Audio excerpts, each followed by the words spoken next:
I took a picture of you and Pearl, and in the corner, there's a face, and I zoomed in. It's your high school, your third grade girlfriend. Hello, everyone. Hola, mis amigos.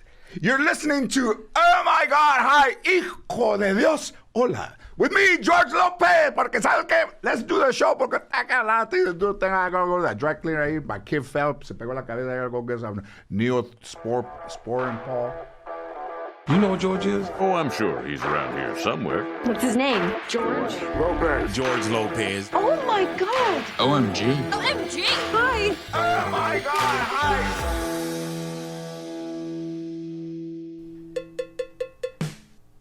If you're feeling overwhelmed lately, you're not alone. Start feeling better with a single message. Talkspace Online Therapy matches you with a licensed therapist from the comfort of your device. That's very true. This is great. Talkspace is awesome, man. So we'll give you $100 off your first month. You can't just be fixed in 1 week. This is going to take some time, but they're ready to give you $100 off your first month with the code OMGHI at Talkspace.com. Why cry alone? Cry to somebody on the phone. The Ravens had it. No, the Raiders had it. When they thought he made a touchdown, he didn't. Shit. Yeah, it went into it was a kick at the very end of regulation, right, to tie it up. Overtime. That was nuts. That was nuts. And you were there. And then the guy, did they score and they had to score a touchdown to win? Yeah. They could have done it with a field goal, and they went for the touchdown instead, and they got it. And the guy was all alone, too, wide open. Wide open, man. Yeah, you could see that receiver the defensive back just give up. He knew he had that pass. I think that guy ran off the field. That shit was crazy. Yeah. They were going crazy. All the pictures that were posted, I put a remark in their comment, and all it said was, "Is there anybody you don't know?" There is. I think I know everybody. Yeah, is there And then the players. Oh yeah, we'll talk about that. Oh no, we're rolling. He's just moving the cameras around. Yeah. I mean, you know, when the Raiders were in Oakland, and you know, growing up in LA, Ram fan, never went to any game, never went to any Ram game. At the Thrifties in San Fernando, but I think around in the stores in Kmart, so they sold almost looked like a waste paper basket, like it's this big, round, and had pictures of like a football team on the outside, and it had a specific team. And if you went in Pittsburgh, they probably sold Steelers stuff. And in LA, you would get one of those, and you open it. It had a helmet, Ram helmet. Mm-hmm. It had pads. It had a jersey, and a little football in that thing. So you could be like a little fool running around the fucking concrete, cracking your fucking head open, almost getting hit by a car with a Ram uniform. And back then, you couldn't really get a uniform anywhere. Oh yeah. So I had one of those, and my grandfather didn't give a fuck about the Rams. Anybody, he was a Dodger guy, like Gil, and fuck with there. The game's out. Shut up. And then when the Rams left. Because the Coliseum was pretty bad. Now that you see where they were playing, fuck, it's like playing on that new stadium is nuts. What is it? Is it Allegiant Stadium? Allegiant. Yeah. Yeah. They calling it the Death Star. The Death Star. It ain't as nuts as fucking Mark Davis's house. Chingon. You see that thing? It looks. Those pictures were posted were bad. You know what's the funny? last one was Gruden. You with Gruden. Yeah. If you see Mark, man. He's, probably like Al had a uniform. He's got the white shirt, white thing, and he has a miniature stadium as his house in Vegas. That's insane. It's a variation of the stadium. It's so on that guy. Yeah. Like that's like if you went to my house and had fucking horses and a shit to place to tie your horse outside, water. Whatever the fucking apples, whatever the fuck they eat. And you'd be like, this is where you live? Yep.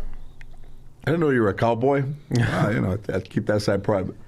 And when they came to LA, you could get, you You were working then. You could get Raider shit at the gas station. Sure, anywhere. You could get it at the liquor store. Any corner. That's why I thought that they took off, because you could go get a 12-pack of beer and a pint of Seagrams and then look up and go, hey, let me have that Raider hat right there. So you just became a fan just by going to the liquor store. Yeah, I just had an extra. Or you put, they used to do. Remember they used to do that. You fill up if you fill up your tank, you got a Raider glass. Or even if you bought detergent, they would put a glass in the fucking detergent. Yeah. The cleanest glass in the world comes out of the detergent.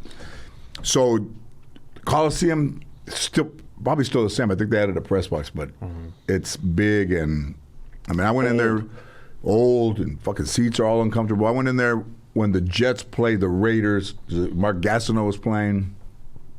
102,000 people, they lose. Ooh. They played like shit. They were at home, they played like shit, they were out. Then you go to the Coliseum, Oakland, and I started to go in the last 4 or 5 years because, it wasn't, the show was on and traveling on Sunday, just trying to get home. Mm-hmm. And that place was a multi-purpose stadium, built as a multi-purpose stadium. And I played golf with this guy that used to play for the A's, and he goes, I said, hey, how's that stadium? He goes, let me give you an idea how that stadium is. We all had to take showers with flip-flops on. Oh. Because sometimes you'd be taking a shower and shit would come up from the pipes in the shower. Oh, my God.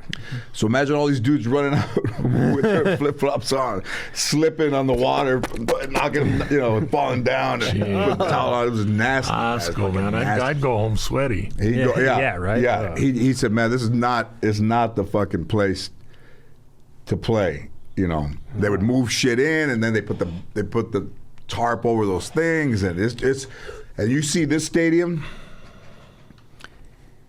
It was always tough to leave Oakland. They left and they come back, but that stadium is fucking amazing, man. So got the new one for the Rams over here now too. Yeah. Did you been to that one yet? No. You been to that one? No, I haven't been down. I can't believe how many fans from here are going to Vegas to watch Raiders. Somebody said to me yesterday, have you been to a Raider game? I said, I don't go to gay bars.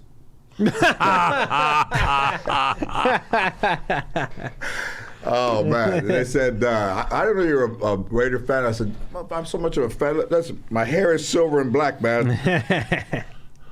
But when the Rams left, of course, my dad left. I never met him. So when the Rams left, I was like, "Fuck them, man!" And then they come. Then there was. How about there's no football in L.A. for 25 years? Nobody gave a shit. Nobody said. That's when the elote took off too in the park. I think the no football on Sunday put more Mexicans in the park. The corn came out of that, the paletero. I'll tell you a funny story about the Rams leaving when they left L.A. Oh. They had you're not going to believe this, but they had a dinner at Steven's Steakhouse. Some guy's leaving there. One of my old friends from patrol there in East L.A. pulled over a car. One of the Ram players. Chuck Knox, I believe, was the head coach. then. He was the head coach. So he pulls up behind him, and this guy automatically, they had a regular car that was working DUI, drunk drivers. That's all he was doing. And so my buddy pulled this guy over. Chuck Knox pulls over, and he says, "Sir, is there anything we can do? We can take him right. Is there a problem?" He says, "Well, he's just a little bit too much to drink, but if you take care of him," he says, "that'll end the problem right now." He says, so just put him in your car, park this one, and you can go. And he come back, he says, "Sir, I'd like your name." He says, "I want to thank you very much." He says, "I want to give you some season tickets for next year." He says, no, I can't accept anything. I don't want anything. Thank you very much. That's it. You can just go and take him home. Everything's good. He says, "What's your name?" He says, "You're going to hear from me." He says, "I'm going to get you tickets." And they left. That was the end of it. The next day, it was in the paper announcing Rams leaving Los Angeles. Shit. You pop the trunk. You want a cheerleader? Pop the trunk. They come out with the thing. And it wouldn't have made it different. The guy that stopped them was the nicest guy in the world. Yeah. And it wouldn't have made a difference. He didn't want anything. But still, they pulled him on and said, "Hey, we're going to take care of you." And then that was their going away dinner. The players and all the coaches were there? Yeah. They were there. They were just the next day. It's announced. Rams are moving. No, that's brutal. And then when they came, how about all the 25 years of no football in L.A.? And then all of a sudden there's 2 teams in L.A. and one's from San Diego. Like the Chargers got to find, they got to find a place to. I'm not a Charger fan, but they got to find a place to live. It's like somebody staying at your house. Wink, wink. That you got the owner. The Rams are the owners of the stadium. Mm-hmm.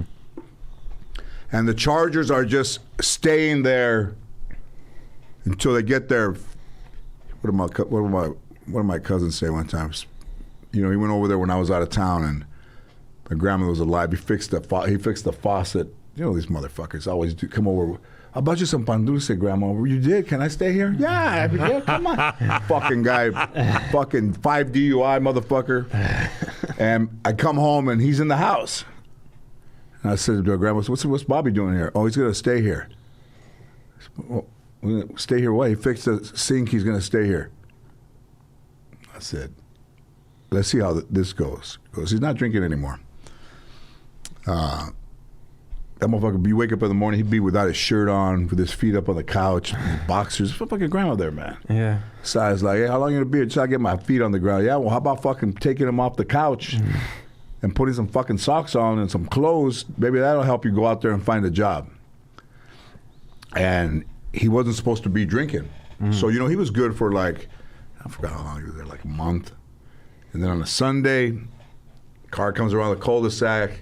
He gets out, and he's a little bit like this. He gets in there, and he walks to the room, and, you know, and the next day I said, hey, man, you drink a little bit yesterday? Yeah, I said, you know, I think it's time that you got to find another place to live. He goes, is that right? I said, that's right. Got to find it, because I don't want her to see you like that. You did a good thing, been here too long, and now you're starting to drink. Get the fuck out. I think I'd be a good apartment manager, wouldn't I? Yeah. You're not getting your fucking deposit back. Get the fuck out of here. If I throw a fucking rock through your fucking eye. You're gonna have that talk with the Chargers. So, yeah, I'm gonna be talking to the Chargers soon. I think they need to go. They can't go to Vegas.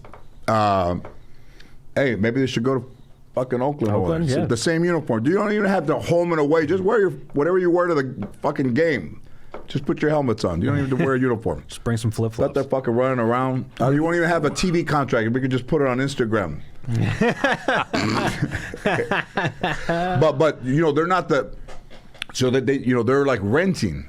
Sure. So the Rams built that thing on a fault, the fault line, and they put over $1 billion in the ground. So that if there was an earthquake, it would move around. So it's built on like bands or some shit. It's not built solid in the ground. It's built so if there's an earthquake, it'll move around, and then nothing's gonna break. Straps. That's crazy. So Follow Justice like this on rollers. Yeah. Oh, really? Yeah. Yeah. So they're over budget by $3 billion. Damn. So how is a team supposed to get out of the hole? $3 billion. Call the Chargers, see if they want to come down. Oh, the Chargers. Hey, bring the Rams some lunch, hey. Maybe they'll take some off the tab. So but then when they went to the Super Bowl, they didn't win the Super Bowl, did they? They lost. No, they didn't. Who did they play? Steven Steakhouse. Who did that place? They played the employees of Steven Steakhouse. Right there on the 5. They closed the 5 freeway. You had to kick it up over the bridge for 3 points. The Kansas City kicked their ass, didn't they? Was that Mahomes' first Super Bowl? Yeah. You know, I'm more of a golfer. I don't really watch golf anymore. But I saw Mahomes play.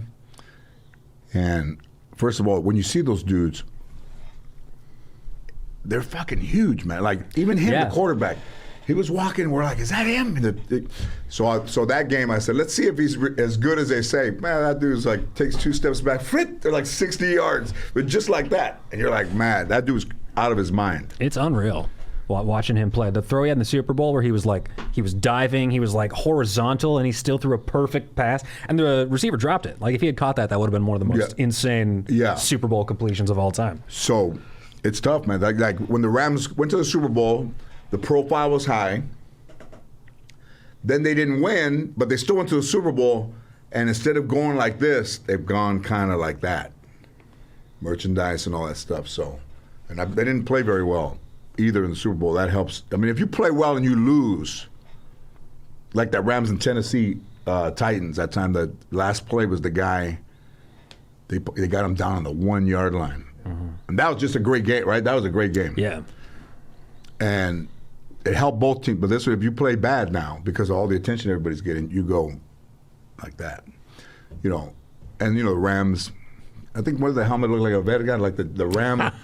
They look like a dick with a face on it. You know that? There's a guy in porno that put like flames around his palo, but left the head alone. You know, like the space shuttle that goes out with all the hair pelos with the flames. But the Ram helmet, when it came out, they said, "Do you think this is a good look?" And then they isolated the thing like a cock. You see it? I'm never going to look at that the same way again. yeah, look at all this. You can see it. What's the part that looks like a dick? Let me see. I don't see it.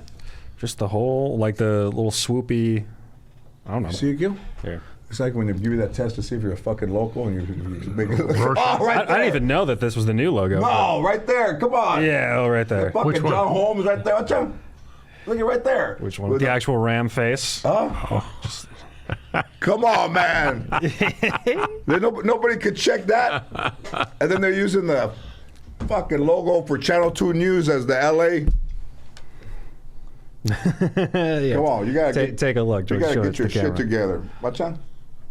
And all those guys are over there, you know, Cedric and Anthony and with Steve Garvey and Eric Dickerson and, you know, Willie Galt, Dave Winfield, you know, looking Carrot Top and all the dudes.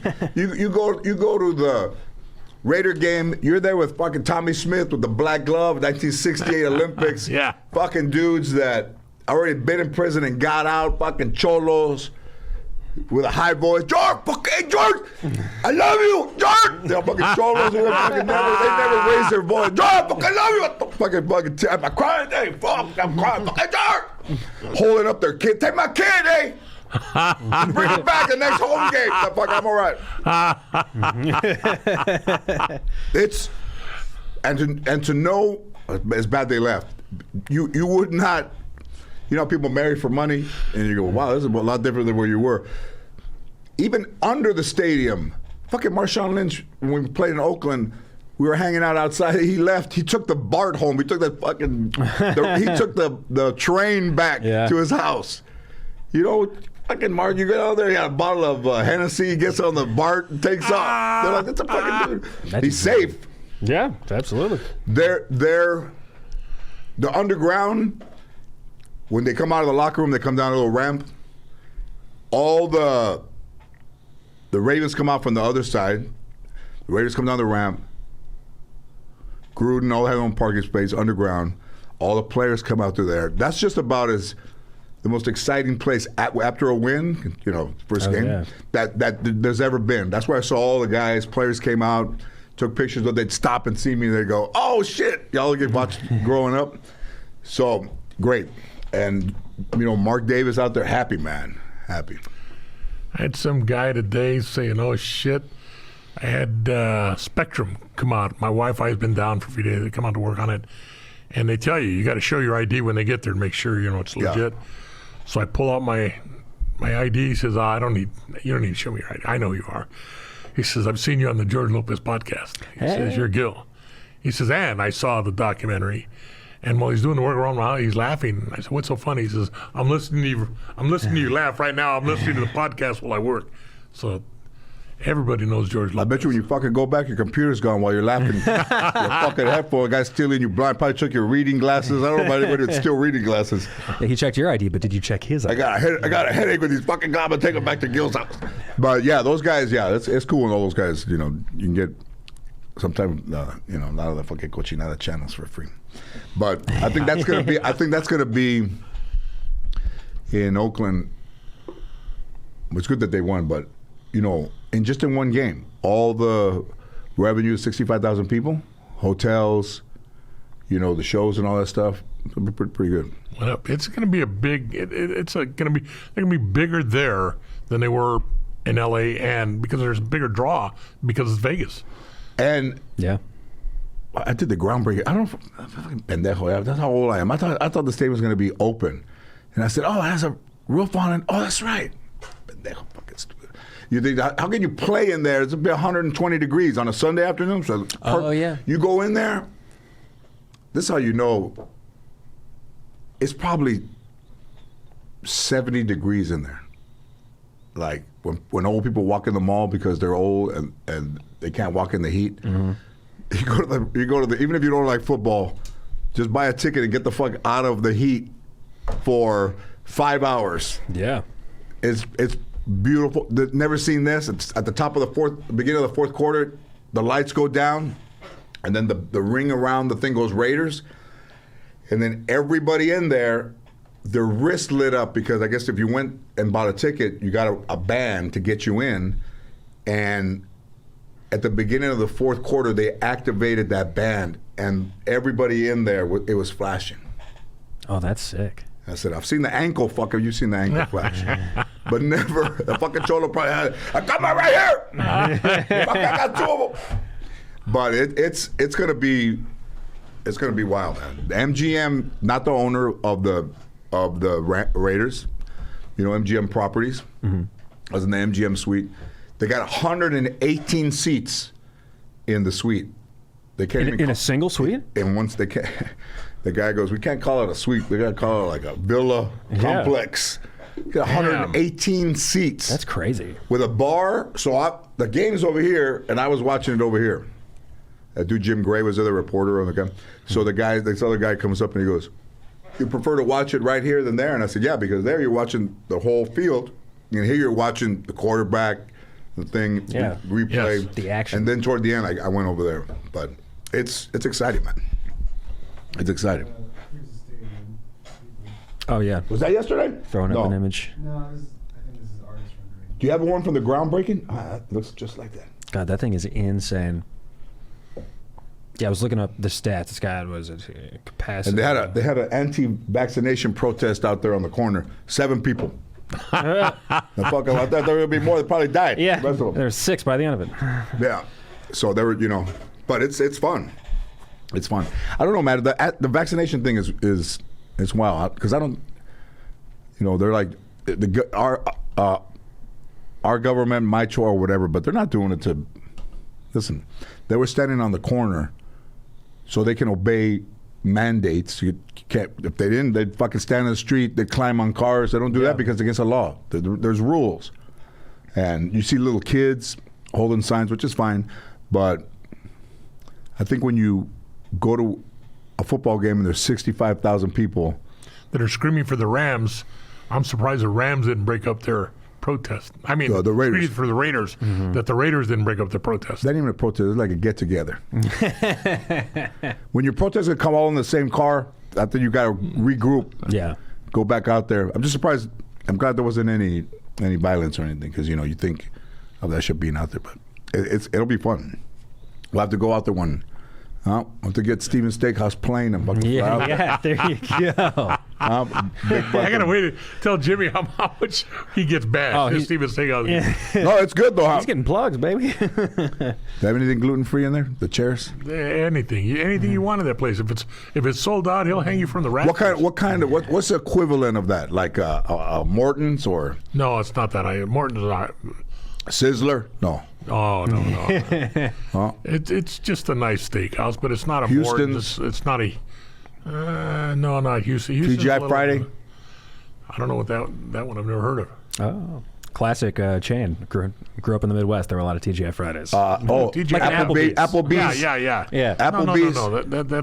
Those are chains. Yeah. No, not a chain restaurant. This is a nice restaurant. You can get a nice. I like to go in there and order the Big Jim prime rib because I won't eat half of it. But the next day, in the morning, cut it up. It tastes like a vest. I put it in the pan with huevos. Oh, those steak and eggs. It's good, yeah. It's the bomb. That's what you have in the morning for the first thing in the morning? For breakfast, if I've been to Stevens, yeah. They got a good porterhouse, good filet. He just had during the pandemic, he had a pizza oven sent from Sicily, and they came and installed it, and he's making some small pizzas, something different, because his family's all from You Italy. sure didn't fall off the fucking truck on the way to Sicily? Nah. All right. A deal he couldn't refuse.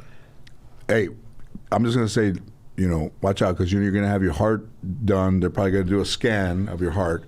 And if you look close to your heart, you're going to see USDA fucking stamp on your heart. All right? Fucking so much meat. We're doing that tomorrow morning. Crime. Oh, good, man. Good luck. Yeah. Good luck. I think that immediately you'll see the help of that, huh? I hope Yeah. so. Have you ever been afraid to go to the doctor or anything? No. No. Because, have you? Have you had any issues? Broken any bones? Broke one bone in college. It's always afraid of like horrible medical debt, but no actual like fear of like going to see someone about something. When did it become an issue that people didn't have insurance? Like, if you worked, when you used to work during the day wherever, probably not here though. After a certain amount, like maybe 60 days or whatever, you would have medical and dental. Yeah. And and then they took that shit away, and then somehow it got to be where you had to pay for your own insurance. And if you don't have it, I got Lifetime. yeah. And if you don't have it, they can't help you, right? They can't. I Yeah, guess they can't. or they'll help you and you'll be in debt for Yeah. 10 years, 20 years, the rest of your life. They have that California Care, which is a derivative of the Obamacare that came out. People could buy.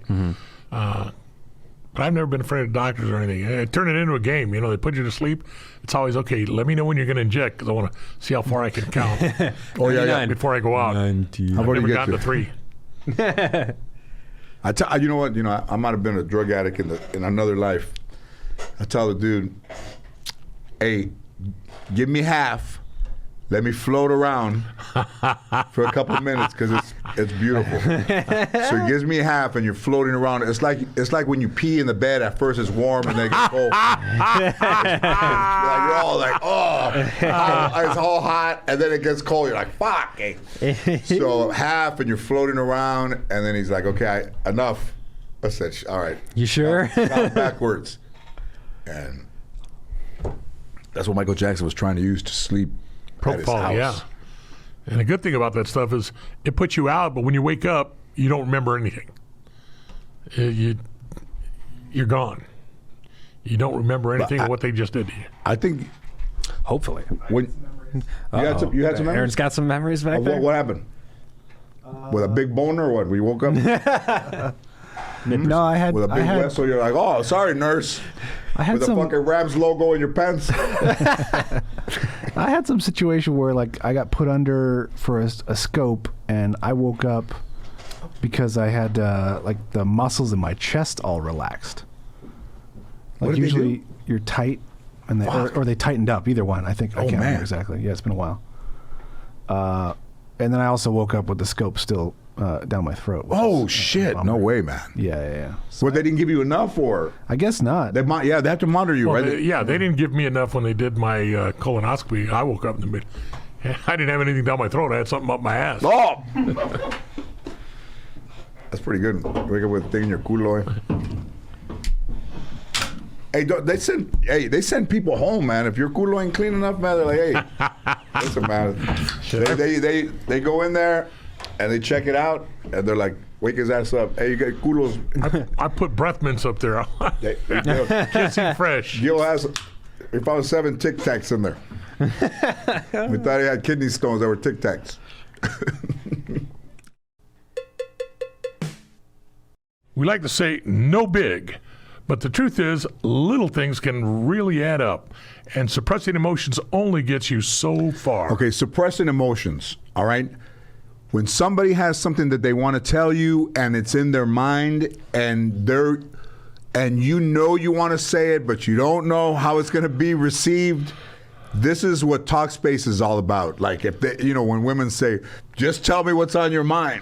If you do, without a trained professional, you will be living in the garage, letting everybody in the main house know when the dryer has turned off.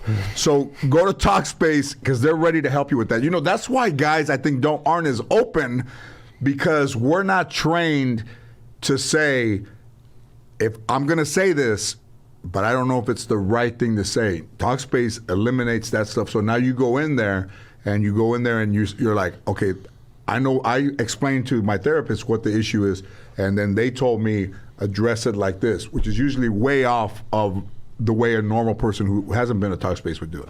We all talk to our friends when we're experiencing issues, but they don't always give the advice we need. That's true, man. Fucking friends, listen. Friends What about do when you you're more living harm. in your car, drinking water from somebody's water hose, and your friends see you and they go, man, are you living in your car? And you go, yeah. Oh, did you break up with your girl? Yeah. Oh, I knew. You know what? I knew everything about it. Like, why didn't you tell me? Because you look happy. Okay. You can't rely on a friend to give you what a therapist is supposed to give you. That's all. I was almost say. Talkspace. One time, hey, how about this? When I was working during the day, I went to a restaurant to have a drink after work. In the corner was a guy that I knew, and he was with a girl. No, the girl was with another guy, and I knew the guy she was dating. And they were at Las Hadas on Balboa and Nordhoff. Far out of the neighborhood. But I worked up the street. So when I went in there and I turned, I saw them, and they saw me, and they went like that. Now I had to say, do I tell Jerry? Sure. Mm-hmm. And I told his brother, and his brother said, let's tell him. I haven't talked to that dude in almost 40 years. I never talked to him again after I told him. Wow. And I don't think Talkspace would have said that's the right way to do that. I saw that guy all the time. We were friends. And since that incident, never spoke to him again. So, hey, start feeling better with just a single message. I just gave you examples that everybody deals with every day. Match with a licensed therapist when you go to Talkspace.com and get $100 off your first month with the promo code OMGHI. That's $100 off when you use code OMGHI at Talkspace.com. But nobody should take their health for granted at all. Because if you think I mean, the body's like, this is how, because you're Latino, they have to, fucking doctor talks to you, goes, you know how a car, when it gets hot, the oil light goes, that motherfucker, I've been to the doctor before. You don't have to talk to me like a Don't treat me like an a idiot. fucking kid's book. Clifford the Big, that's the Rick Clifford. But What the new doctor, he says, you realize you're overweight. And I said, I just hope you learn more than that in medical school. Just Right? I'm overweight. yeah, they all tell you. When I was in, I think I had, Thanks. what do they call that stuff with, when your side, you're like a part of your pancreatitis? Pancreas. Yeah. Pancreatitis. Did I take it out? It's when it's swollen. Doesn't matter. Oh, okay, right. You see those commercials, we talk about pancreatitis and all that stuff. That shit is painful. It's fucking awful. And I was in Detroit with those on tour, and then we went to St. Louis to shoot something. And as I was walking, every time I took a step, it hurt on this side.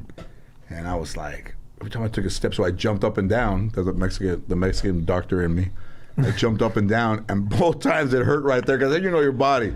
So I told the dude, the director, I said, hey man, at lunch, see if you can find a doctor to come and check me out.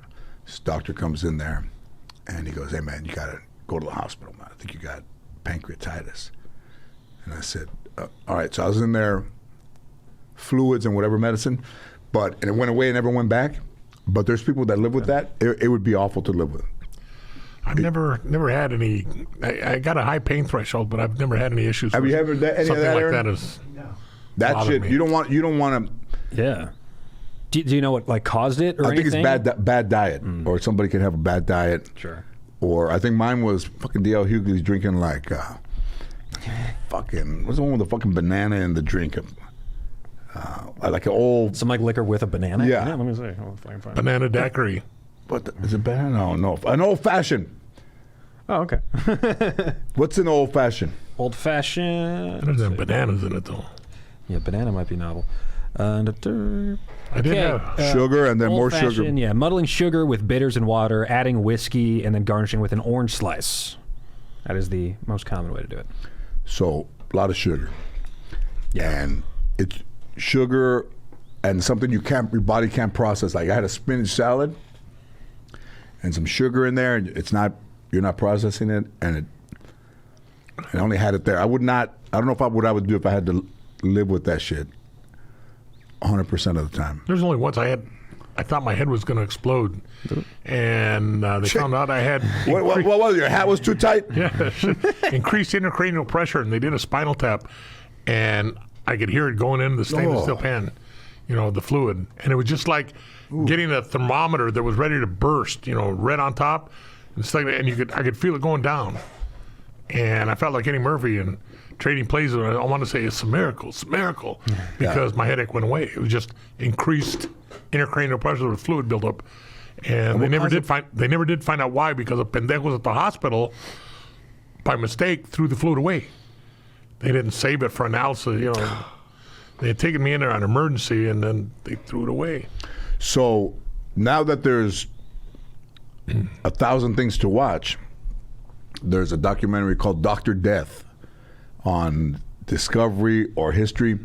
This guy in Dallas he became a surgeon, neck surgeon, brain, spinal, and he was arrogant. He worked on his buddy, paralyzed his buddy. They were doing coke the night before, and this dude got hired, was working with credible spinal surgeons, and then the guy was assisting him, and he was like saying, "Hey man, you gotta do this. It's bleeding." He goes, "No, just put a thing in there and suck the." Because no. You don't. This guy's bleeding, and the normal blood was like 100 milliliters. Mm-hmm. It's like, "Hey man, I'm gonna take over for you right now if you don't do this." And he's like, "No, I can paralyze that guy." Took the wrong fucking disc out, paralyzed his friend, and that dude was killing people, man. Fuck. Yeah. When I went back, I talked to one of the doctors. Who's doing your doctor? Not that one. Dr. Death, that's not your doctor. No. If you go to see a that doctor, would be a red Dr. flag. Death. Christopher Dunch was his name. I'm looking at the Wikipedia page now. That was the guy. Be careful. I went back to the coroner's office after I had this thing, and they drained it in the front. And the doctor over at the coroner's office says, "You're lucky you're here with us today." And I said, "What do you mean?" He says, "When you have increased intracranial pressure, what they're supposed to do is put a shunt, drill a hole in your skull and drain it from there. Because what happens, we get at least 3 cases a week in here. When they do a spinal tap like that, the spine and the neck were all it collapses and pinches, and you die right there when they're doing it." He said, "You're just lucky you're still here with us." All right, so Oh my God. give the number out. If you had an issue with a doctor, if a doctor botched a procedure, a lot of times Sean, the guy that works with Santana, went to Mexico to get some new teeth because they're too expensive here. I said, "Were those teeth fucking still warm when you fucking put them in?" So a lot of people are going to Mexico. You see a lot of plastic surgery, a lot of Botox stuff, a lot of implants. Like girls want a big culo. Listen, my aunts had fat asses. I didn't think one of them was fucking attractive. So if you see somebody on Instagram with a fat ass, it's like, I don't know when a fat ass. It feels like there was a change. What like about 10 that years ago. Kardashians? Is that real? I don't know if it's real. I don't think I think they were like a big part of why the fat ass came back around. I'm going to say this, but I probably won't make it on the thing. It's like the Beverly Hillbillies. He took a shot, and the oil came up, and all the Beverly Hillbillies became rich. The Kardashians, one sucked a dick and moved to Beverly. No, 100%. Oil. Friend of a friend. Oil. Black gold. Texas tea. A friend of a friend knew Chris Is Jenner. that the whole fat one? Imagine not having to suck a dick and you get rich. Like, you just relate. Hey, how much money you have? I'm the first billionaire that's still a teenager. What do? I don't do it. My sister sucked a dick. We all fucking we're moving on up. To the east side. It's like the Beverly Headbillies. You got to see the way she was dressed. They had some kind of awards. They showed her on TV today, one of the Kardashians.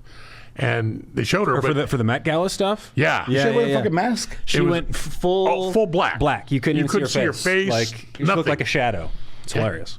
No, everybody she dated was black, so about time she was gonna go full black. Holy shit. Nah, it's one of those fucking suits where the hotter it gets, the dye goes into you. That's what it's for. You can take this off, and you just be like the fucking Silver Surfer. You just be fucking black under it. Did you see her? Did you see any pictures? Because that is what she looked like. I'll see if I can pull one up. I mean, what are we doing, man? She looked like that. I am not a big Star Wars, but Darth Vader. Yeah. Yeah, there you go. I mean, Just head to toe black. She literally just looks like a shadow on the carpet. Oh, here, I'm blowing up. yeah. You see that, Gil? Yeah, I saw it on the news. Oh, it's almost like somebody in Afghanistan with money, like one of those ladies. It's like I think a niqab is like the full body one. You know, one of those ladies had money. Not that they don't have money, but that's also, you know, when we live. How about this? When we lived here, you two like went to school. They never taught you about the Middle East. There was no Middle East. No. They didn't teach you about Iran, Iraq, Afghanistan, Sudan, whatever. And then all of a sudden, so they live by those things where the women are all subservient, they cover themselves. And even in the Taliban in Afghanistan now, where they beat women like walking down the street, man, with like a rubber stick or some shit. I mean, that's Terrible. it's awful, isn't it? Yeah. They you can't do anything. They beat the shit out of you, stone you. Cover Stone you you to completely, death. yeah. Stone you, Yeah. beat people up. Still, they were going door to door to try to find people who had either were dealing with the America, and taking them out on the spot. You know, I wish the drone was around when I was in high school. I would have fucking sent some fucking drones all over Pacoima, Silmar, all over motherfucking people. Would have sent one to the Ram Stadium. I'd use drones like a peeping Tom. Fly over and look at stuff. That's how stringent the drone laws are with the FAA. Yeah. That you don't, when they came out, you go outside, you would hear, nobody has them anymore. You don't see them? Because Super strict, yeah. And you know what? Those same laws should be applied to any listening device or video device, because they used to fly over neighborhoods, and they talked about Amazon using drones, them to deliver. yeah. How? And then you have the helicopters with law enforcement that are flying low, much lower than aircraft up on top. They're in your airspace. Yeah. They're dangerous. Yeah. I mean, I think that's a big part of why they banned them, right? Or they just instituted that level of rules is because... I've always wanted one, but I was, just to play with, but there's no place you can fly them. No. I mean, they really are strict. Like, if you can't find any of them around, you know that people are, at least, and there's one thing people agree on clearly is you can't fuck with a drone and think you're going to be undercover. Because, they would have one at Dodger Stadium. They would have it during the games. They still use that wire on football games where you just use a drone. And you can't fuck with those things. Because like this violation, they would go in your backyard. When I moved in that house, there was one in the neighborhood, and it was moving around the neighborhood. I said, let me keep an eye on this thing. It's over like my house. It's over there, and you can hear it. And you're like, that can't be good. Somebody casing out your house and stuff like that. Yeah, feels like such an invasion of privacy every time. But anyway, they're already listening to what all of us say anyways. Sure. Phones and all that. Podcast. Podcast. Black Gold. Texas T. Kim K was Paris Hilton's assistant when Paris Hilton's sex tape came out. So a lot of people think that, there was a little bit. She saw her blow up at post sex tape. Maybe Kim K is like, hey, can I build an empire off of one of these? Who's to say? But the rest is certainly history. Yeah. History. Right? History. So you're out in Vegas performing as well, right? You weren't just there for the game? I went to fucking Andy puto. Where? The taco thing didn't pan out, did They it? told this me I time? would get shot. We would not want that. When I was in Lubbock, we got to Lubbock. We flew from Austin to Lubbock, and we get to the hotel. It has the 10 Commandments outside the hotel. Right when you walk in, on a granite stone, almost like a headstone, the 10 Commandments. So when you go in the hotel, hey, don't be trying to pull no shit in here because we got the 10 Commandments at this hotel. Elegante. And we ordered some food to get picked up, and as I was looking at Grubhub, George Lopez tacos were on there No way. Really? in Lubbock. Yeah, it's I think it's been. I think I want to thank the people everybody, but I think it's the biggest brand for DoorDash that they've had. Like it's doing really well. They go. You can say, oh, it's just much more than we expected. Which means. To me and Gil would be like nobody got chorro because they're like, hey, the expectations were high, and it's delivering a little below what we expected. That means somebody got chorro and put on their Yelp. Fuck that. They're like, if you get chorro, man, that spreads faster than chorro. People, if they like it, they like it. But if somebody gets the shits, one fucking culo, just like Kardashian, one hole could blow up for everybody else. The holes giveth and the holes taketh away. Yep. You're only safe in the taint. Did you guys get the tacos? No. Yeah. I did, by the way. I did taste for the first time George Lopez Carne asada. Oh. It is the bomb. Where'd you get it? My daughter. Remember, I was telling you last week. My daughter bought She bought everything they had, and so I'm in Dallas, and I call them. I said, "What are you guys doing?" She says, "Oh, we're eating." Tiffany brought some of that carne asada. I said, chicken shit, you guys are eating it while I'm not there. I wanted to taste it. So I'm home Saturday, and she comes by the house. I said, thanks a lot. I wanted to taste this stuff, and you didn't bring any. She says, oh, okay. Speak before you learn. And she had it? She had left a package for me inside the refrigerator in my house. So the wife and I, we had some. It was so good, so tasty, so tender. We're telling everybody about it. The wife is saying, "Okay, let's go buy our own chingazo and put it in the freezer." Where did she buy? Where did she buy it at? Vallarta? Food for less. Food for less, yeah. Food for less. And she talks to the meat department there, and she says, "Well, how's it selling? Is it doing good? Not so good?" She says, "No. Well, everybody." And she says, "Have you tasted it?" He says, "No." And she said, you ought to taste it. It's the bomb. It's crazy. She says, well, the local Mexicans around here don't want to buy it because they want to buy fresh stuff. They think that this is not fresh. And I'm here to tell you, fresh. It is good. Yeah. So the old lady, first chance we get, we're either going to go to Food for Less or Cardenas and get us about 10 packs of it, put some in the freezer, and because it is good. Okay, so when you buy it, it's fresh. If you take it home and put it in the freezer, that's on you. But when it ships like the day or two, it's always fresh. Yeah. And Momo being a little gordito, he keeps track of the carne asada like most people watch like gold or silver.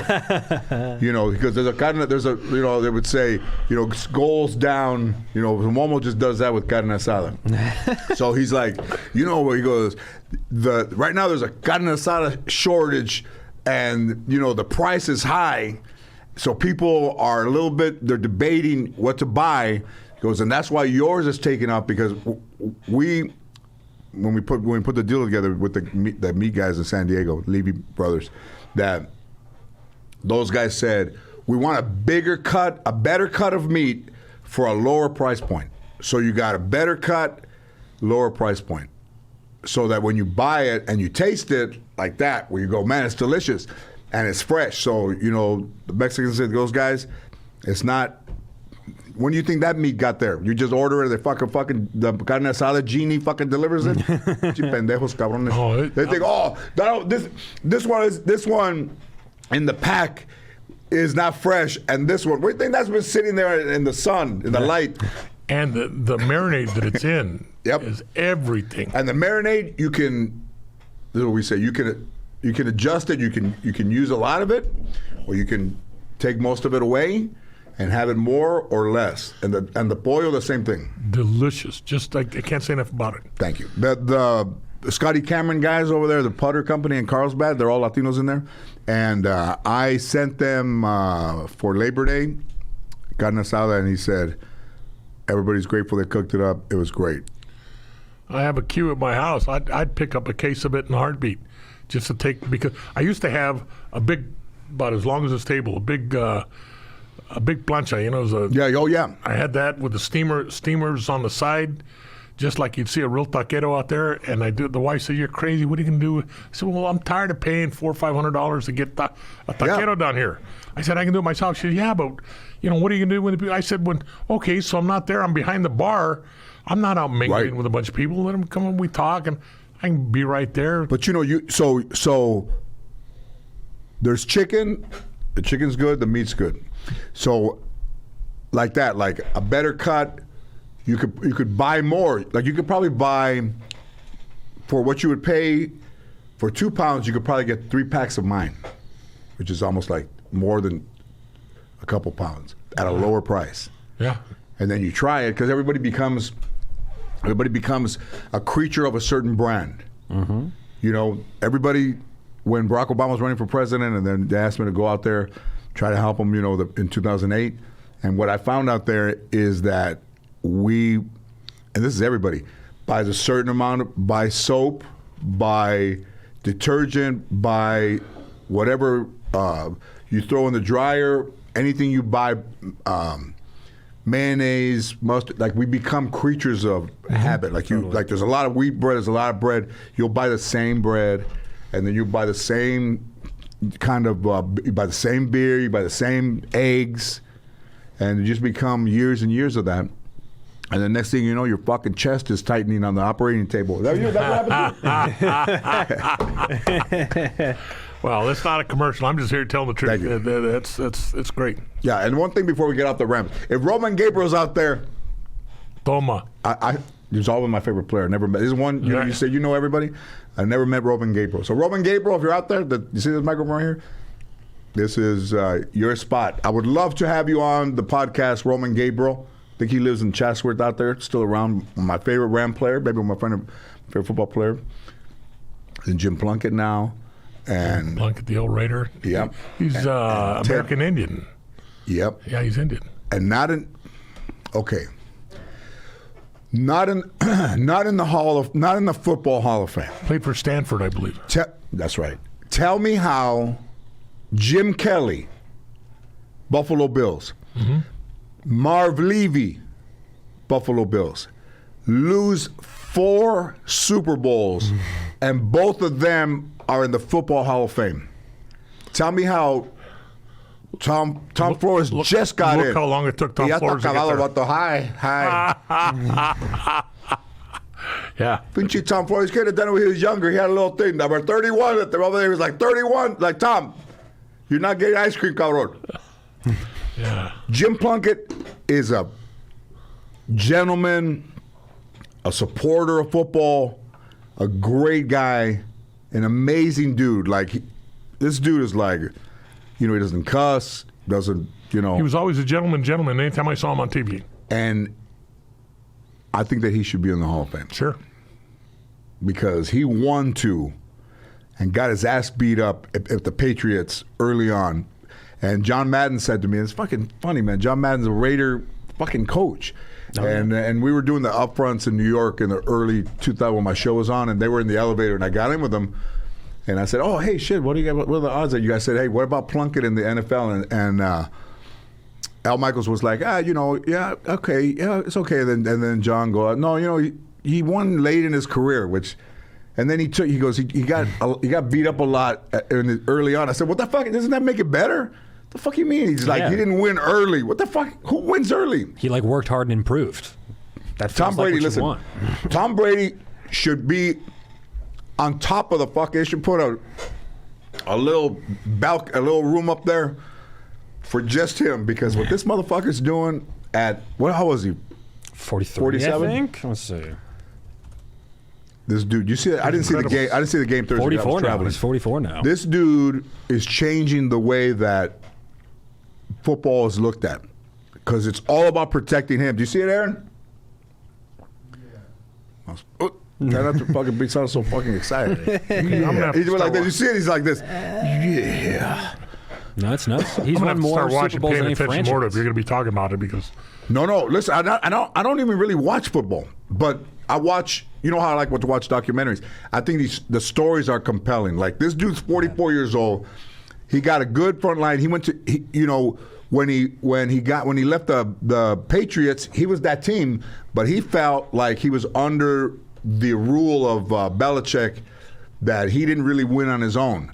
So he goes to Tampa Bay, fucking horrible team, and his first year they won a Super Bowl. Crazy. I mean, and then Gronkowski was the Gronk. Yeah. Gronk came back. The only one, the poor vato that was in prison of double murder, he was already gone. If that dude had Aaron Hernandez, God bless him.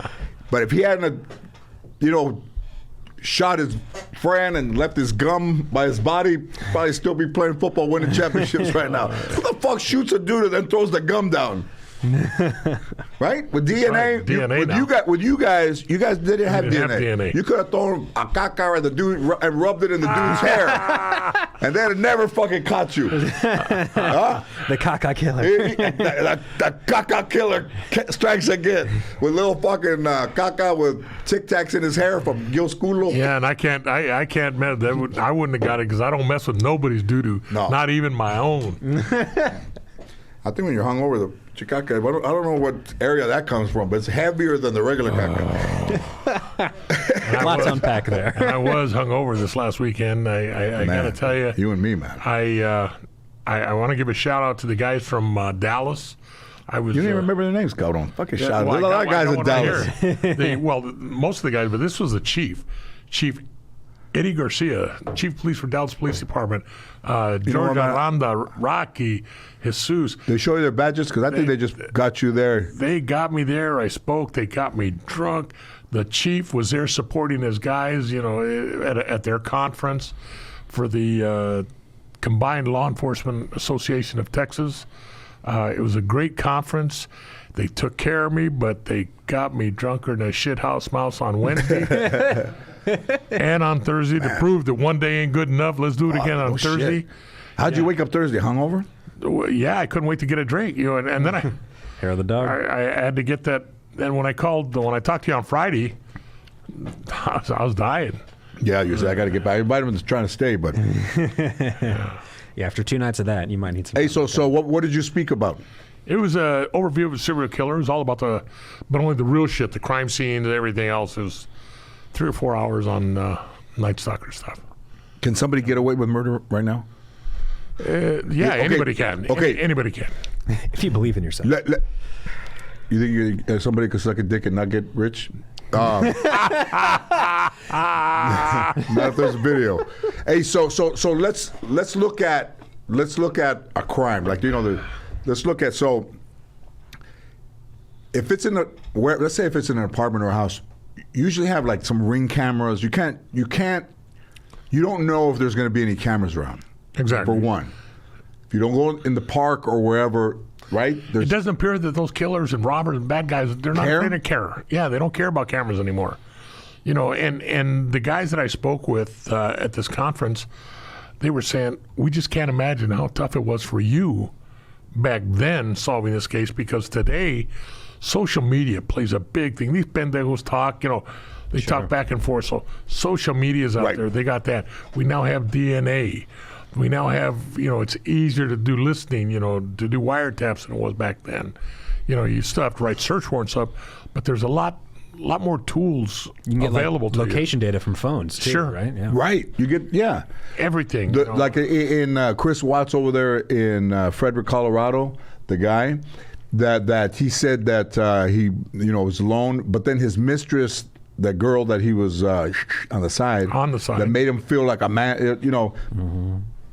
Listen, God rest soul. God rest their souls. It was wrong, but man, it's hard to say, man. But I'll just say, in a relationship where the woman is overbearing to the husband, and everything that they did was on Facebook Live, and then you add multi-level marketing, which is fucking Ponzi schemes, and everybody allegedly that gets involved in those things rarely make money. Only the people at the top.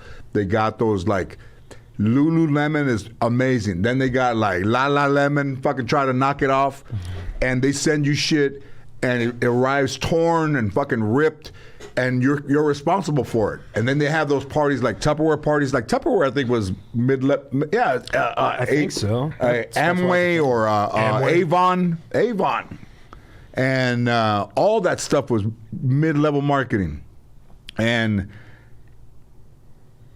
that person, his wife or women in general, treated him badly on camera. He probably didn't want to have every moment of his life video and even she said in the thing, like, maybe I was too hard on him, because he drove. The other girl was already checking him out on social media. They found her computer. Like, they said, when did you guys meet? And she said, oh, around Father's Day, 18, like June of 18. And she goes, fucking people. She goes, fucking stupid ass. They go, so when did you guys meet? She goes, around Father's Day. Like, when's Father's Day? I don't know. When is it? In March? Yeah, fucking liar. Who doesn't know what Father's Day? I didn't have a dad, and I know what fucking Father's Day is. So she's like, I think we met, like, was Father's Day like in March? Lie.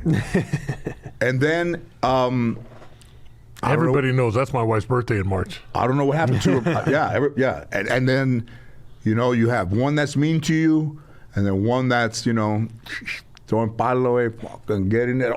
They went surfing in the sand. You don't condone, but you understand, which is what I've said. It's not good here. Somebody over here is telling you stuff that you're not hearing here. You're falling for it, and then all of a sudden, as you say, but you don't. Well, listen, there's guys out there. Oh, here's another one. What's the number again? 818-533-1843. If you're out there, escondidas, hey, we'll even hide your voice. We'll put one of those things on. I was in a relationship for 20 years, and my wife always made like me a smoker feel like shit. the laryngectomy. I started fucking someone that worked at Target. So we'll hide your voice in case, because the wife will be listening to it from another room and go, wait a minute, and fucking just walk in there, go play that thing again. Women know more shit than most dudes care about to know. Mm-hmm. And it goes same thing for reverse roles. Guy treats his old lady like shit, and all of a sudden she finds somebody when she's at work that's talking nice to her. Same thing happens. Eating each other's culos and then spermicide so you don't get pregnant. When I was in high school, I took my girlfriend to a motel, and I tried to play big man, and I put my last name as Rodriguez, and they're like, Mr. Rodriguez. I was fucking looking around the lobby like, this fucking guy, this motherfucker asked, can he fucking? They're calling you. And I thought that was me. The old fake name backfires. But yeah, if you have an issue or have had an issue or, something with your relationship, even your kids, it's always tough. You can't change the past, but it will come up in the future. They will never forget the past. They will never let the past go. When I was, hey, listen, Ann, I was married for 17 years. When Ann was working in casting, and when I started, I wasn't even nowhere near being famous. Just doing Arsenio in the 90s. She had 91. And when we got married in 93, 96, when I was born, I said, hey, why don't you stay home and I'll work. At that time, I never thought I was going to have my own show, ever. And if I had my own show, you don't think it's going to fucking last. You don't think you're going to get a syndication. All of it is all new to me. I mean, I used to drive by Warner Brothers 3 car payments late to go pay the rent in person and the car in person because they say, hey, we need that payment today. And I would drive by Warner Brothers and I would think, what does somebody have to do to get in there, right? So I work my ass off.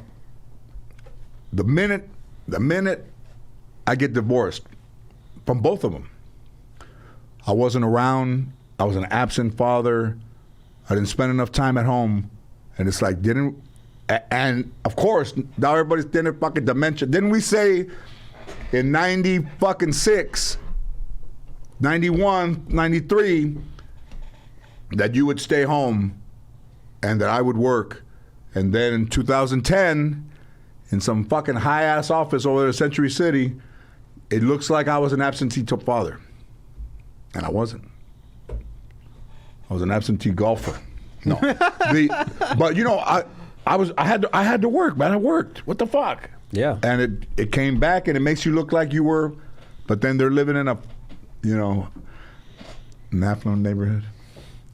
I mean, it's the dilemma of the breadwinner, right? Like and I think like. Listen, let me tell you something. These motherfuckers. I mean, they were in a safari in Africa, posting on Instagram, and I was on tour in some fucking theater, working at night, and doing shows.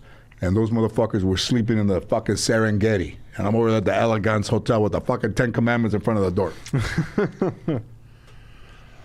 I don't know. Not bad or anything. Just say, but you know what? Sometimes, man, like, not all guys are bad. Not all women are bad. No. But you can't. What happens when people have issues or relationships or whatever is you start to rewrite the past. Like you forget about. If even you go to therapy, you make something a bigger thing than it is, instead of just, you know, telling the truth. You can't dwell on the past. You got to work on the future. You know, you can't. And if you continue Did you say to that dwell yourself? on the past, yeah. I'm gonna go to fucking Steven's Steakhouse. I bet that's on the fucking menu. I bet that's at the bottom of the fucking. What did you say it was? Can't dwell on the past. You got to work on the future. You know, it's in the men's above a on the urinal. men's restroom in the men's head. It's right there. Hey, I wonder if anybody ever called a girl from the bathroom and got blown, or fucked anybody from the bathroom. We just say for a good time call. Like if you ever called, they're like, "Hello," they go, "Hey, I saw your number on Steven's Steakhouse." Where are you? Up by the old Uniroyal factory. I'm all finished right now. My baked potato, and I'm taking half the prime rib with me. Right? I don't think that shit ever worked, did it? Like for a good time call, as anybody called. Just someone waiting on That the was other before end. there was area codes even. Now I'm gonna put up this number 533 For a 1843. good time, call us over here and explain us to your issues that you may have. But it's true, isn't it? Everything. I think as time goes by in marriages that you have to be friends. You know that you're up talking to somebody who's married for over 50 years, right? Have to be. I saw a guy in Lubbock, a friend of his son was, I believe, in the Navy, military guy, suffering from a little, some injuries caused in combat, and his mom and dad were there, great people. Together over 50, I think married 55 years. That dude went to Vietnam. Remind me of you. He went to Vietnam, and they were high school sweethearts, and they're together, and they looked like with you and Pro. Like when you see somebody, they just, even though they're two people, they look like one person. Mm-hmm. Like they were sitting next to each other. You guys saw you guys up there in the Laugh Factory. Like you just look at them, and it just looks, it looks like it fits. You know, I told my wife when I get back from Dallas, I said, "Hey, you know what? I actually missed you. You know, I missed her." I took I believe in the supernatural, right? I took a picture of you and Pearl, and in the corner, there's a face, and I zoomed in. It's your high school, your third grade girlfriend.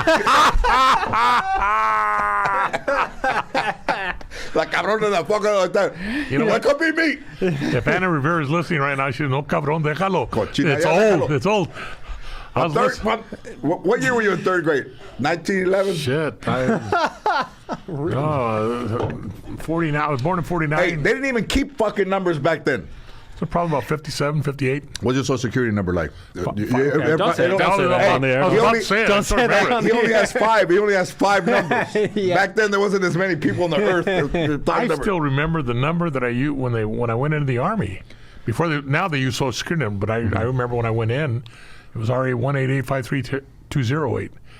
And then you become a number, right? You're not. Yeah, you were a number. That's all you are. When I went down to the induction center, and I signed up. I was only 17, but I signed up. How come you signed up to go to Vietnam? Because, I signed up. I wanted to go to Vietnam because I was stupid. I wanted to avenge because I had lost about 8 friends over there already, and I wanted to go get even. I wanted to avenge their death. Those guys that you lost, were you guys you went to high school with? Yeah. Were in your neighborhood? Yeah, they were all high school friends. Oh, wow. And so, Man. 17, I signed up, and the induction center used to be right here on Broadway in downtown L.A. And you go in there and said, okay, all regular armies over Hey, here on this side. who took you one by yourself? My mom and dad took me down there. And my then girlfriend, Yeah. And so, Hey, but so those guys got drafted or they signed up? no, they had all the guys that signed up over here on this side, regular Army.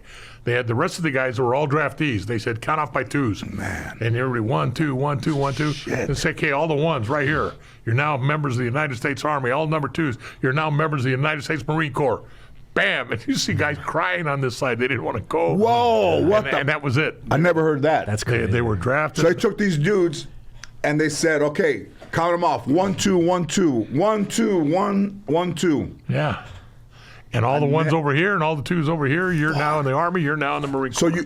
So the draft board wasn't a specific No. branch of the military. It was No. just like the place you went to show up. Yes. And they go 1, 2, 1, 2, because Marines are amazing. So Army Yeah. too, but Marines, they don't leave Marines behind, and they rush in and they're They have better killing publicists. machines They have and- better publicists than they are. yeah. That's the way it is. You know, You go there was- around the United States, everybody knows LAPD. Very few people, once you get out of here, know about the sheriff's That's department. right. That's right. And we do the same job. We do just Army and Marine do the same job. Marines have always been tough. They're bad. They're awesome, and they have better publicists. Do you think that? Oh, so you don't think that Marines? Do they have Semper Fi? Like, does the Army have one? I do. Sure, Yeah, that's case in I point, do. because I don't know what it is. I don't know. Everybody says hoorah. I'll tell you a quick story. Okay. Quick story. That's- Okay. but you would think, like, Be Real sat in that chair, and he said, and I grew up in L.A., LAPD, and he said right there, you were right there, that nobody fucked with the sheriffs. Yeah, Like, yeah. he goes, you lied to the LAPD, you didn't lie to the fucking sheriffs. They good. kick your ass. That's a good thing. And I never heard that. Remember that day? Yeah, Okay, yeah, go ahead. It Tell was the good. story. Okay, so here I am. I'm a lieutenant. I have a off-duty officer-involved shooting at a Norms in Lakewood. And it's right on Lakewood Boulevard. Maybe the city of Bellflower right there. I don't know. But what had happened about You sure it three- wasn't Aspires? No. This was Norms. Remember Aspires? Yeah, I remember that. I had one right there on Florence. Aspires. So the two guys go in there, two meth heads, and one guy, and the only people in there at 3 a.m. are the drunks on the way home. Get something to eat. So one meth head grabs the waitress, puts a knife to her throat, and says, "Give me all the money or you're dead." And there's a table, and at the table sitting there, one of the guys was an off-duty cop. And at the table to the right were 3 Marines that were eating. And so he just looked over at the Marines and gave them a nod like, "Hey, I got this." And all of a sudden he jumped up, he said, "Drop it," boom, boom, boom. Bam, guy went down like a sack of shit. He shot him, killed him. His partner went running out. The Marines that were eating, shots were fired. All they said, and we got it down on paper, all they said was, "Hoorah." And they kept eating. It didn't stop. Hey, this is war. Hoorah. Oh, is that what they say? Why do they say that? Like, is it a thing like a cry of a? Yeah, exactly. And the other dude took off. The Marines didn't chase him. No, they didn't chase them. They cut that were guy. busy eating. Yeah. They couldn't give up their food. This is Taking crazy. eggs to get through. So- What about in? Yeah, go ahead. And they got the guy. They ended up, cops, my guys ended up catching up with him, and they got him. What about in Boogie Nights when Don Cheadle's in the donut shop? Remember he's wearing all white, Yeah. and he's in there, and his wife's gonna have a baby, and he needs money for, like, they're trying to do some stereo. He needs money. He's got the dreads. He's trying to figure out who he is, and he goes in there, and he's going, the guy from the donut shop, and he's like, "Can I have a couple of these?" And he's like really sweet, man. He's like, "What about this one? Is this cupcakes that you made for that?" "Oh, okay, a couple of those." And there's a guy sitting there reading like Guns and Ammo, that redneck dude in the donut shop. And that guy comes in and he goes, "All right, motherfucker, put all the fucking money in the thing." And that guy, and Don Cheadle can see the dude take and he's going like this. He's like, "No, don't do that, don't do that." And he turns around, and the guy fires at the robber. The robber fires at the guy, and falling, the robber hits the clerk. And he's just covered in blood. And he's like this, like shit. And he looks down, and the bag of money's there. And he takes the bag of money, and he leaves.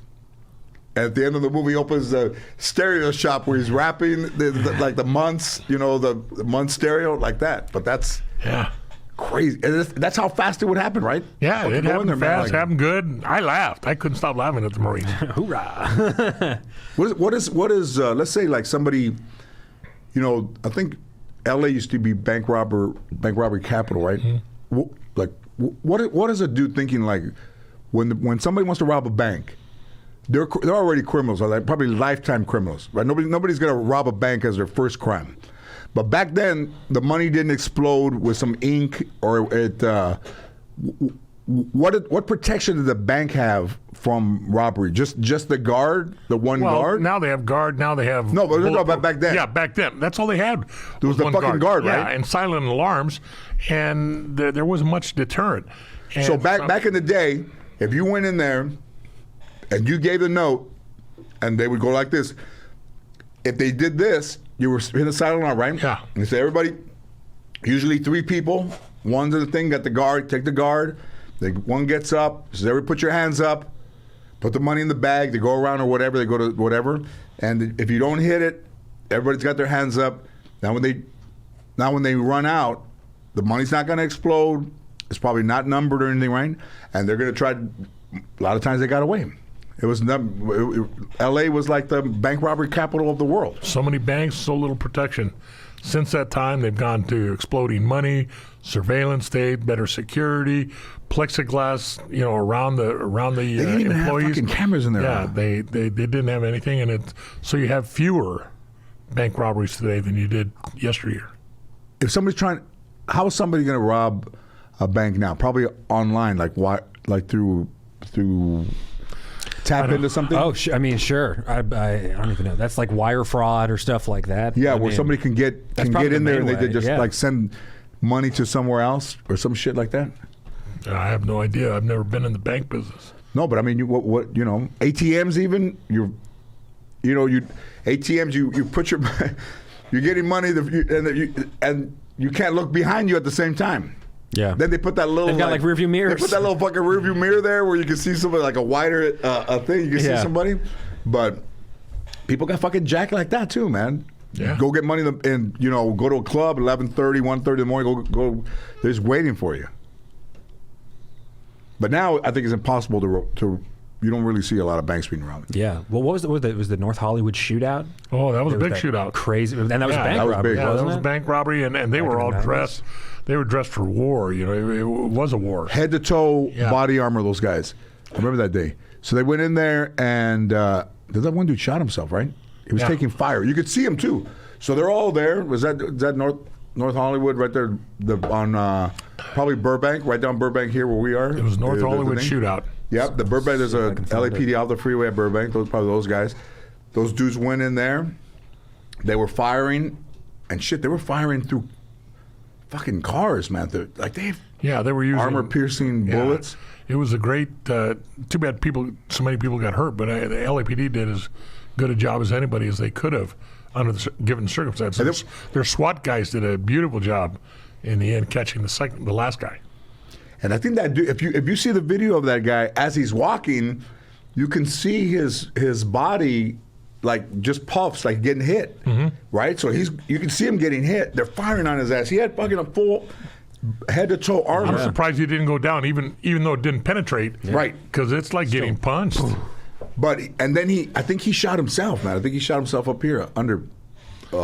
Did the guy? Let me see. I'm checking the taking fire? Wikipedia. Like the two died. The only 2 deaths were the perpetrators. But let me see how. I was out there golfing, dude, when all this bullshit was going down. God, I've been golfing through my whole. Don't mess up my. When game. Rick James died, I was golfing right there. He died at the Oakwood. They got a new documentary out on Rick James. Oh, did you show what a cochino he was? Yeah. Oh, I gotta watch it then. Did you hear the news about Norm Macdonald? Oh yeah, Norm Macdonald passed away. That's I just heard that. a legend dude, right man. there. Norm Macdonald, yeah. Saturday Night Live, 61, young guy. Good dude too, man. Dry, funny. I never knew he had cancer for all these years. Nobody knew. Yeah. No. And he was supposed to work for a decade. Yeah. And then Bruce Elford did a show, Norm, and it was successful. Norm was on ABC. It was good. And Norm was God bless them, man. Norm, they were gamblers. They in between scenes, they'd go out there. They'd bet on football during the thing. And they'd go, Norm, come back, and he'd go back out there, and then go back out there. And, man, they were having a good time. God bless Norm. Here's to you, Norm. Yeah. God bless him. It looks like both of the gunmen were killed by officers. And then when you see in the line of fire, when you see what those fucking bullets did to cars, man, over 2,000 rounds were fired. It says it's crazy. When did the assault weapons show up? Who had it? Who had them? The military, of course, right? After they started showing up after Vietnam. You didn't have assault weapon yet. What did you? You got a rifle? It was an assault weapon. It was an on the helicopter. Oh no, we had a machine gun on a helicopter, but we had a machine gun, and plus as a backup, I had an AR-15. Oh, so they were okay. They were. How long have they been around that shit? We got ours. They were brand new when I got there. It was '68. But you could never get one you couldn't go to a gun store and get. Back then, could you? No. No, they weren't available out here. They started coming out with new ones out here, and didn't take them long before they replicated them and started selling them. Oh, but you're right. Phillips was shot 11 times, including his self-inflicted gunshot wound to the chin. He shot himself under the chin. Yeah, after he took the fire, he took man, coward's way out. I don't know how I know so much about crime. Stuff about this stuff. Yeah, no kidding. Don't I know more shit about? Yeah, you do. For a dude that fucking gets scared every time a cop drives by, I know a lot of shit about crime. But yeah, that stuff like I'm not anti. I don't really like guns, but the assault, in the schools and all that stuff, man, it's like that shit's like those two kids that in Columbine started the whole fucking thing. I mean, it's insanity, But when you get to there's got to be a root to it. Why? And with those kids especially, the root. I didn't study. Don't everybody hate me? The root started in their home.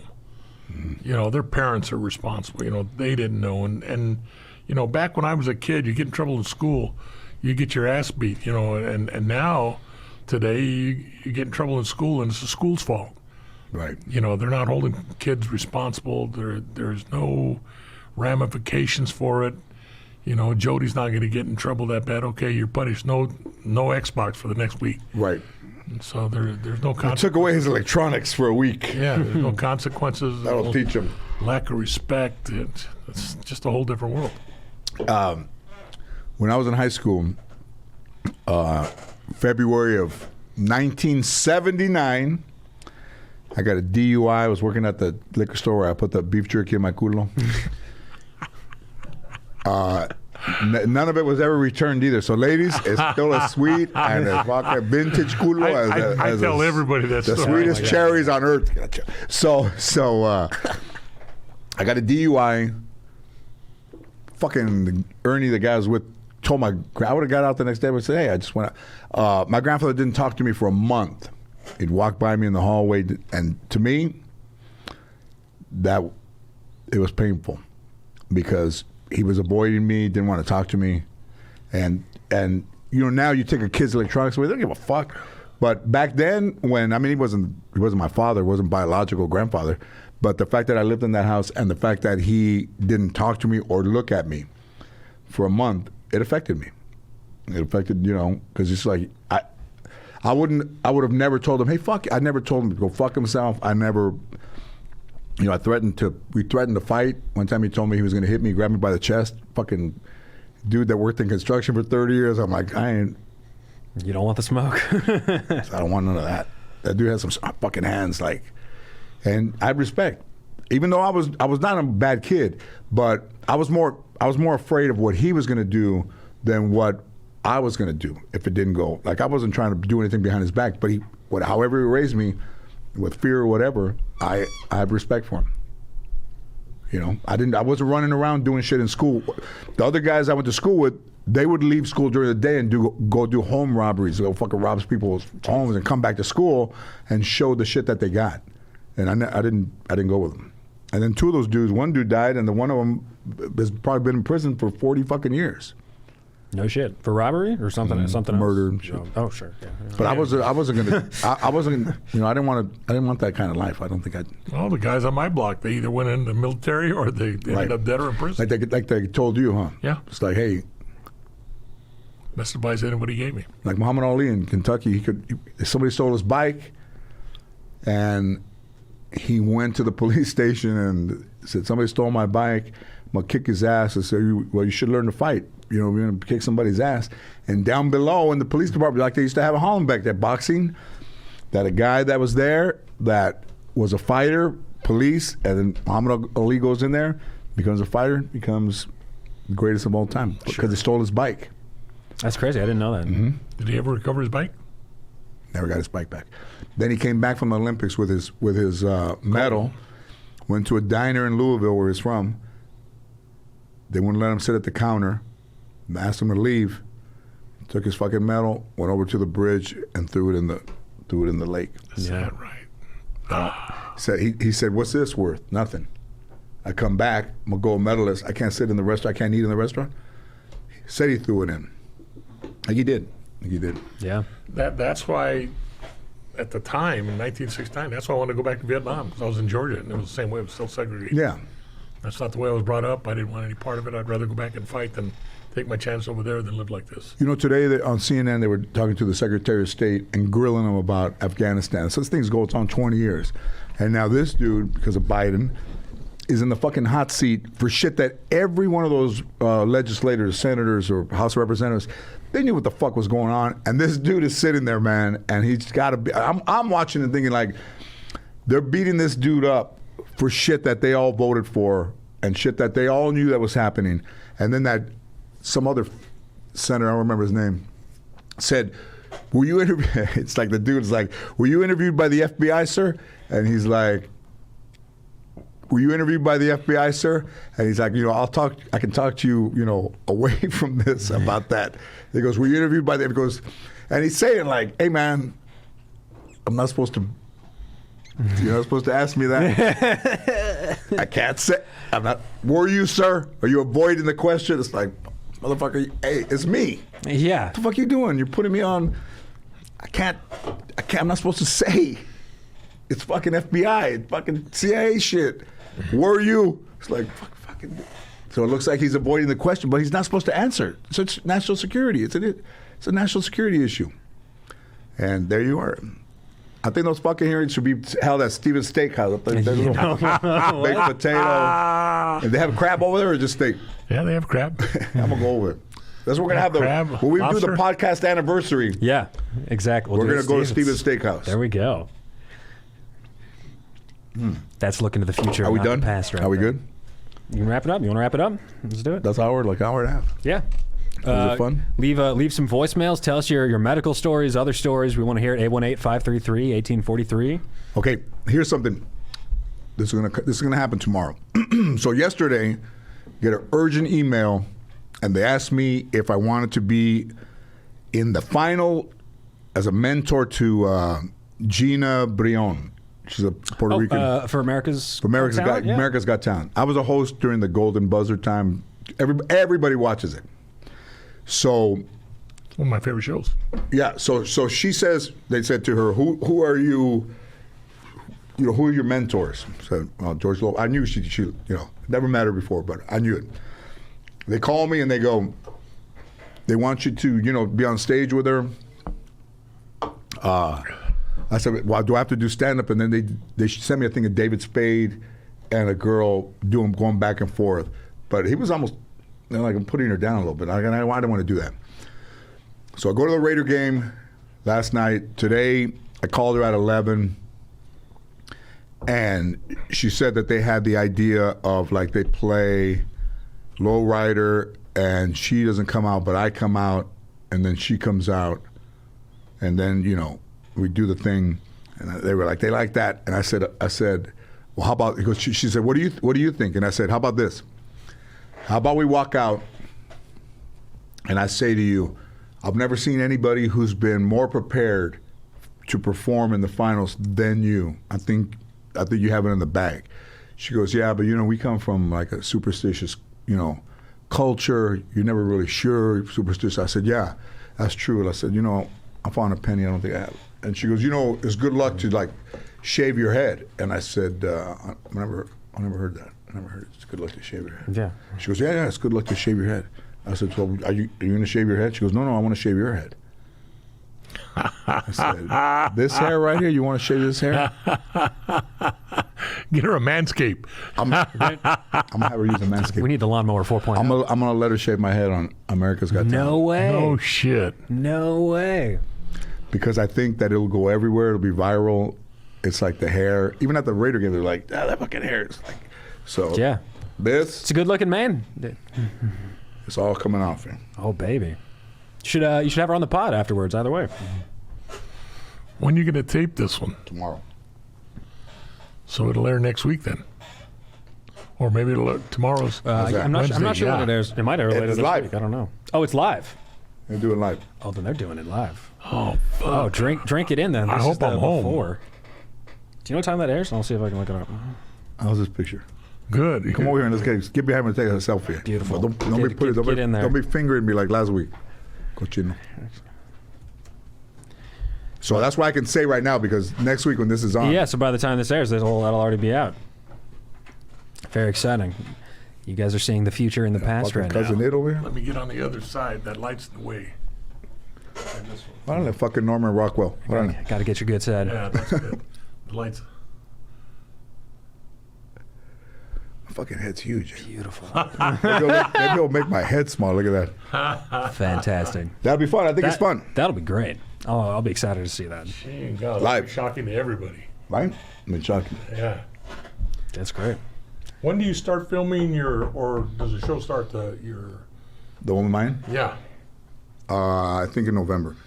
Look at my eyes on TikTok doing shit. I'm just like, it's like, man. That's when they're gonna start shooting it. Yeah. Oh. And I'll see her do shit. She's funny, man, but it's like shaking her ass. It's like, man. It's like, that's that why I work so hard to go on TikTok and shake your ass? But check it out. If Is that why I was an absentee father, so you go be out there shaking your ass? Man. If you haven't seen it by the time you're watching this episode, go check out that clip because You'll see it. You'll see it. Awesome. I thought it was a good idea. And then I talked to her at 11, and then while I was in here, she said they love the idea. It's like, oh, fuck, how could they not? Come on. Awesome. I don't think the judges are going to know either, so it's going to be a complete surprise. I just hope they let me. Well, even if they keep me overnight, the Sure, hospital the TV room, in there. The TV in there. Yeah. Oh, You yeah. both Are got staying big over? days tomorrow. Yeah. Are you staying overnight? No. I don't know. They haven't. They said, in all likelihood, it'll be an in and out procedure. I think that's all like, what do they call that, outpatient or what? Yeah. Yeah. Right. And Was yours outpatient, Aaron? Yeah. Hey, man, well, listen, when I had my colonoscopy, the girl that was the anesthesiologist was saying, oh, we know a mutual friend. And when I woke up, my fucking hand was like 3 times bigger because I guess I moved in the thing and it broke it came out of my hand. Oh, no. So when I woke up, they're waking me up and then they're explaining to me, hey, when we were under, I could have moved, who knows? All I know is this fucking hand was 3 times bigger than this hand. And it all happened while I was under. And you're like, shit, man, like, what the fuck? when they did your colonoscopy, did they find any beef sticks? They found on the sugar walls right there, they found some hickory flavoring. Sugar walls. Awesome. Well, thanks, guys. This All was right, fun. man. All right, Gil, we're down one more. Did you get your check here? Yes, I did. Thank you very much. Cool. Thank you. Meanwhile, Stitch, remember that dog that came in and took a shit? Got Yeah. she got got she the got cone. she got a new spade. She was fun though, huh? Yeah. Oh, what a cutie. One of the cutest little things. And then there's one here where she chewed up the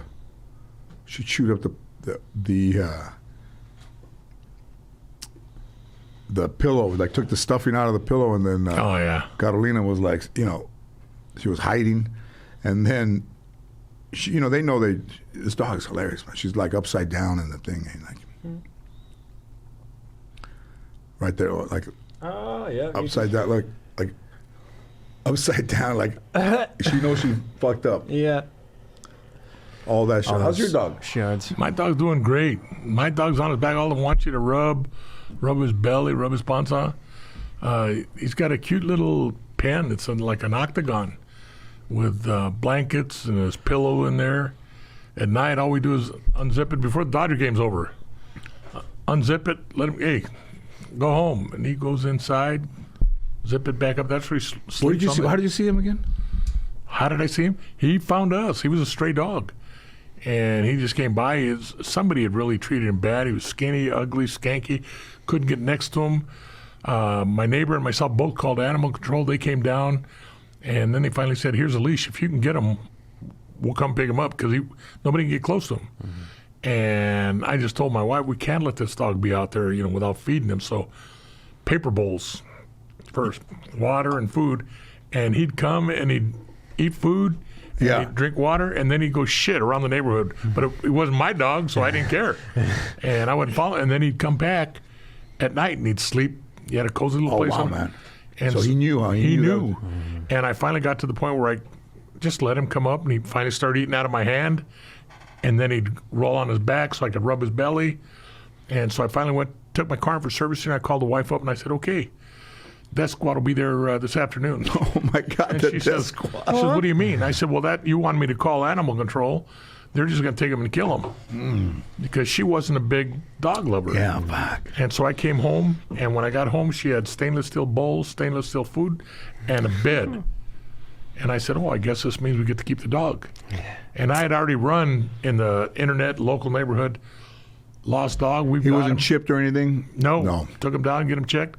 And so I don't know who made out better, the dog or us. There you go. I rescued dog. And the thing is, it's funny, man, because of the pandemic, of course, it's hard on everybody. But a lot of people have abandoned their pets. Oh, there's a lot of pets that need to be...